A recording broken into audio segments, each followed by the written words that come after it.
আর এই কথা বলতে কারা সেনা রাগ করে আল্লাহ তাও জানিয়েছেন আগের শব্দে কাবর আলাল মুশরিকিনা মা তাদরুহুম ইলাই। রব্বুল আলামিন বলেন, হে নবী, আপনি যেদিকে মানুষকে ডাকেন এই কথাটা শুনলে সবচেয়ে বেশি মন খারাপ করে, খারাপ লাগে, কষ্ট পায়, রাগ হয় মুশরিকদের। কি কথা বলেন? আলেমরা যারা এদিকে আজ বাংলাদেশের মানুষকে ডাকে দিন কায়েম করার জন্য, খেদমতে দিন না, একামতে দিন। আমি আবার বলছি, এই বাংলাদেশে দুইটা পদ্ধতি চলছে, একটা খেদমতে দিন আর একটা একামতে দিন। আল্লাহ পাক এখানে আগের শব্দে দিয়েছেন আনাকিমুদ্দিন ওয়ালা তাতাফাররাকু ফি।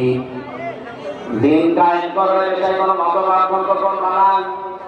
আয়াতগুলোর সারমর্ম নিয়ে যা পেয়েছি, একামতে দিন যারা কায়েম করতে চায় এই কথাগুলো শুনলে সবচেয়ে বেশি মন খারাপ হয়, খারাপ লাগে, রাগ করবে মুশরিকরা। সুতরাং আমরা দিন কায়েমের কথা বললে যাদের রাগ হয় তারা যেন বিশ্বাস করে তাদের জান্নাত, তাদের দ্বারা কোনো না কোনো ভাবে শিরক হচ্ছে, আর শিরক হলে লোকটা মুশরিক। এই কথা বলেন না কেন?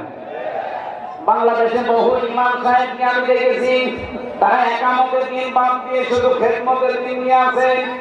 আরে ভাই, খেদমতের দিন তো মাস করাই লাগবে। একামতের দিনের কথা বললে আপনারও যদি রাগ হয়, আপনি ইমামটাতে কি আপনি বিশ্বাস করতে পারেন আপনার ভেতরে শিরক আছে। কারণ কাবর আলাল মুশরিকিন মা তাদউহুম ইলাইহি। এভাবে আপনি যেদিকে মানুষকে ডাকেন একামতের দিনের জন্য, দিন কায়েমের জন্য, এটা